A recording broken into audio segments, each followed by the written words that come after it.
Y seguimos el análisis centrados en los efectos de estas políticas respecto de migración y para eso viajamos hasta Estados Unidos para conversar con alguien que hemos estado en otras ocasiones. Ustedes la conocen, ahí está. Vemos justamente a nuestra invitada de esta Conexión Global, Sandra Grossman, que es socia fundadora de Grossman, Young & Hammond. Muchísimas gracias por acompañarnos, Sandra. Buenas tardes de Washington. ¿Cómo estás, Mónica? Muy bien. Antes de ir a temas específicos, quisiera preguntarte una mirada global de con qué mano, con qué política, con qué énfasis dirías tú que está llevando el tema migración, que es uno de los temas que fue más polémico en la campaña y que ha sido polémico también en su administración anterior, Donald Trump. En este tiempo que lleva en la Casa Blanca, ¿cómo definirías tú en términos generales la política migratoria de esta nueva administración de Trump? Bueno, creo que esta administración ha tenido una narrativa muy clara, Mónica, desde el comienzo.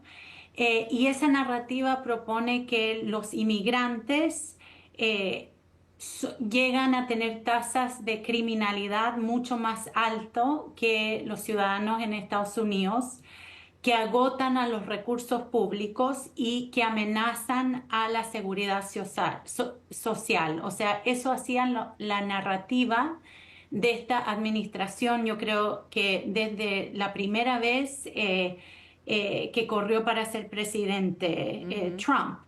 Ahora, la narrativa que presentan las estadísticas es otra. La narrativa que presentan las estadísticas es que los inmigrantes tienen tasas de criminalidad mucho más bajas que los ciudadanos americanos, que contribuyen billones de dólares en impuestos a la economía de Estados Unidos y que toman trabajo que en general los ciudadanos americanos no quieren tomar y dependen en los inmigrantes. Entonces, lo que estamos viendo ahora es que esta administración está mostrando esa narrativa y está buscando mandar un mensaje para impedir que los inmigrantes viajen a Estados Unidos. De alguna manera, algunos lo han denominado, algunos analistas y en distintos sitios expertos en política interna y externa, una medida de terror preventivo, de disuasión de la migración, que no sé qué tan efectivo es o no, pero quisiera preguntarte, quiero preguntarte por colegios, votos y varias cosas más, pero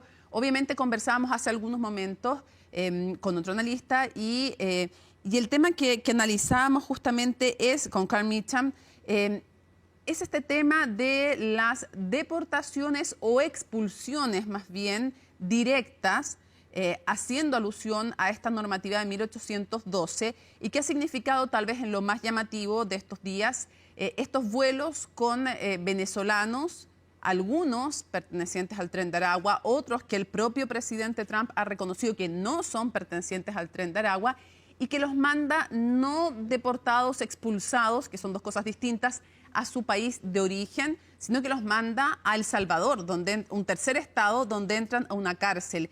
¿Cómo analizas tú desde el punto de vista político, pero también desde el punto de vista legal? Tú que eres experta en estos temas de derecho internacional, también inmigración, ¿es esto legal? A ver, Mónica, creo que primero desde el punto de vista político, existe un consenso muy generalizado en este país, que yo lo llevo también, que hay que ser muy duros con la delincuencia. O sea, esto se trata de una pandilla transnacional con una presencia peligrosa en Latinoamérica, incluido en Chile, y debemos tomar medidas contundentes contra la delincuencia. Ahora, desde el punto de vista legal y también humano, no debemos tratar de castigar a toda la población venezolana por los delitos de unos pocos. Yo he sido abogada de inmigración aquí en Estados Unidos por varias décadas y hay más de 840.000 venezolanos que están viviendo aquí en Estados Unidos. La gran mayoría de ellos huyeron un gobierno represivo, dictatorial en su país. La gran mayoría de ellos no son criminales. Entonces, lo que nos tenemos que preguntar nosotros como sociedad y especialmente los abogados en este momento es qué es el riesgo que queremos tomar de mandar a personas, de arriesgar a enviar a personas inocentes a un tercer país como El Salvador para punir a algunos pocos que han estado involucrados en pandillas. Eso es lo primero. Ahora, segundo, aquí en Estados Unidos tenemos leyes contundentes en vigencia que no son arcaicas, como la ley de enemigos extranjeros, que viene de 1700, que son muy duros contra la delincuencia. Tenemos lo que se llama the Immigration and Nationality Act, que básicamente prohíbe darle una fianza a una persona que ha sido condenado o acusado de ciertos crímenes. Entonces, las personas que estaban aquí estaban detenidas bajo el sistema de inmigración en Estados Unidos. Y el tema es si la ley que se aplicó es justificada en este caso. Y la pregunta a eso tiene que ver con si uno aplica esa ley, le quita los derechos de debido proceso a esos inmigrantes. Quiero llevarte a un tema que llama muchísimo la atención, los niños. Se ha visto ya en algunos estados esta discusión por redadas de niños en colegios, hijos de inmigrantes que no están regularizados. Y ahí te pregunto en dos dimensiones. Por un lado, ¿qué nos dice el derecho internacional de los derechos de niños que no son responsables de los actos de sus padres?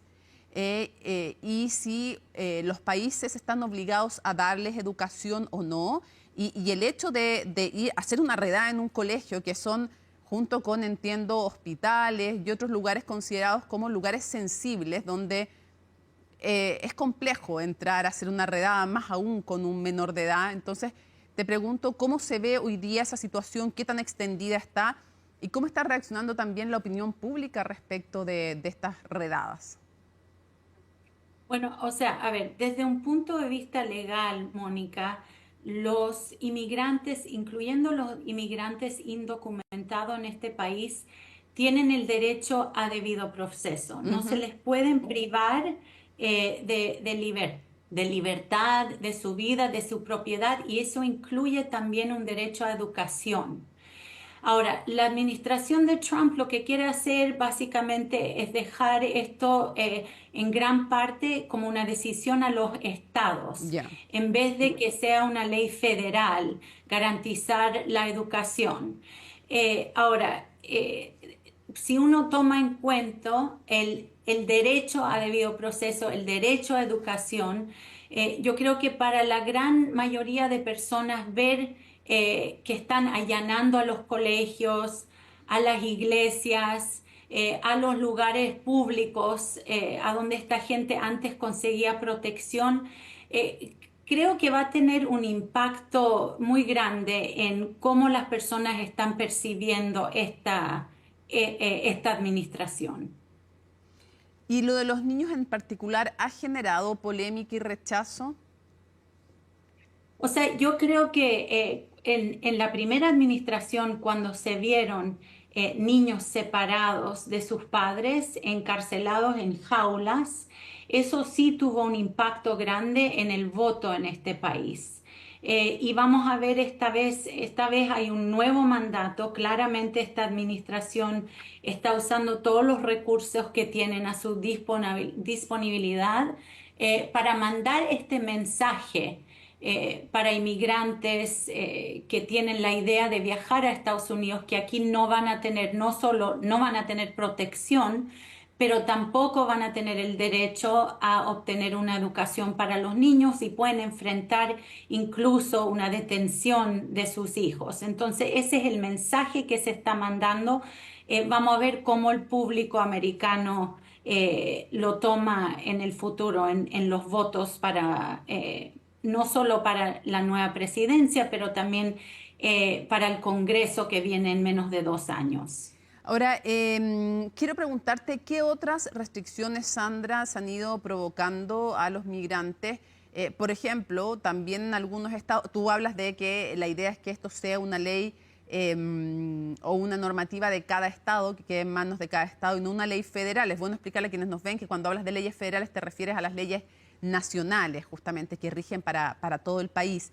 Quisiera preguntarte qué otras restricciones se están produciendo respecto de los migrantes que no nos estemos enterando o que no sean tan conocidas, por ejemplo, las que tienen que ver con, de nuevo, la posibilidad en algunos estados de incluso triplicar el costo de lo que pagan en las universidades o en los centros técnicos de formación superior los migrantes que no están regularizados respecto o en comparación con los ciudadanos norteamericanos.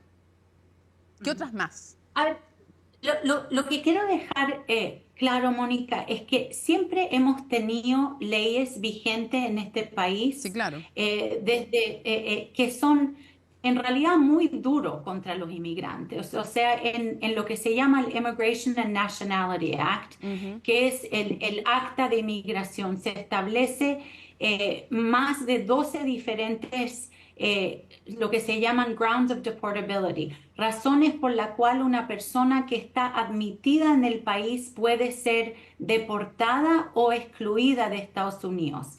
Esas leyes han estado en vigencia por varias décadas. Sin embargo, el Servicio de Inmigración y los policías de inmigración han tenido amplia discreción para decidir si aplican esas leyes o no. En general, con los inmigrantes que han cometido abusos criminales se han aplicado y, como dije antes, las personas no han tenido derecho ni siquiera para conseguir una fianza. Eso ha sido parte de la ley que estableció este Congreso. En este momento, lo que ha hecho la administración de Trump es quitarle la posibilidad de discreción a los oficiales de inmigración. Entonces, lo que se está viendo es una aplicación mucho más contundente de las bases de deportabilidad. O sea, hay casos ya famosos de personas, por ejemplo, que están presentes en Estados Unidos o con visas o con residencia permanente, que ahora el Servicio de Inmigración lo está yendo a buscar a sus casas, a los colegios, y le están revocando sus visas. Eso es un cambio que hemos visto bajo esta administración. Ahora, ¿cuál puede, para ir cerrando, cuál puede ser el efecto que está teniendo el hecho que una Corte Suprema que está compuesta por 9 jueces y después de los nombramientos que hizo el presidente Donald Trump en su primer mandato queda con 6 conservadores y 3 de corte liberal, pueda sentir, aunque en algunos casos puntuales se han opuesto, pero que puedan sentir que le va a respaldar en su accionar el tener a esos jueces? Otro de los temas que se me ocurre, por ejemplo, estas normativas que está poniendo respecto del voto, de poder garantizar, no solo como se hace habitualmente, sino que requisitos extras para garantizar que tienen derecho a voto y que esto afectaría, según los estudios, especialmente a los migrantes, obstaculizaría el voto de migrantes que sí tienen el derecho a hacerlo, ¿no? Entonces te pregunto, ¿cuánto puede influir la composición de la Corte Suprema norteamericana actual respecto de que Donald Trump empuje estas medidas? A ver, yo creo que el rol que va a jugar la Corte Suprema es crítica aquí en Estados Unidos. Estamos enfrentando un momento en este país que creo que no se ha visto antes en la historia. Y a lo que me refiero es que, por ejemplo, en el caso de los venezolanos que se mandaron a El Salvador, el juez que tenía vigencia sobre el caso ordenó que se devuelva el avión. ¿Por qué? Porque pensó que los inmigrantes tenían el derecho a impugnar las acusaciones que se hacían contra ellos. Después de esa reacción y ese amparo que emitió el juez, James la Borsberg. administración de... ¿Cómo? El juez James Borsberg del Distrito de Columbia, ¿no? Exacto, del Distrito Federal, exacto, en Columbia, emitió una orden. ¿Y qué pasó? Básicamente la administración pidió que lo sacaran de su puesto. y eso tradicionalmente en este país eso no se ve. Aquí no hay jueces provisionales, aquí no se sacan a los jueces simplemente por tomar una decisión que no está de acuerdo con la narrativa del gobierno. Y ahí tuvimos un momento crítico en que salió el jefe de la Corte Suprema, Justice Roberts, a decir, espérese un minuto, presidente. Y esto fue muy inusual porque en general los jueces de la Corte Suprema no comentan en temas de política, solo comentan en casos que están frente a ellos.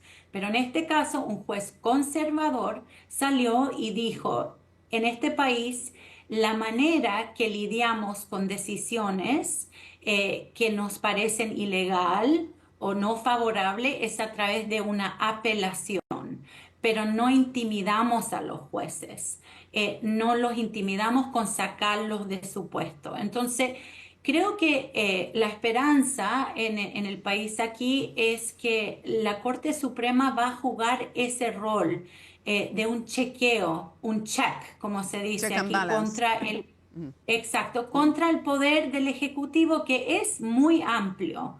O sea, en temas de inmigración el Ejecutivo tiene un poder amplio, pero no tiene el derecho a violar el debido proceso. Entiendo. Importante además, como tú mencionabas, es un juez conservador y un juez nombrado además por Donald Trump, así que tiene un doble valor el gesto que tuvo el presidente de la Corte Suprema para la mantención de la separación de los poderes. Sandra Grossman, un placer y un honor como siempre conversar contigo. Muchas gracias. Nos vamos a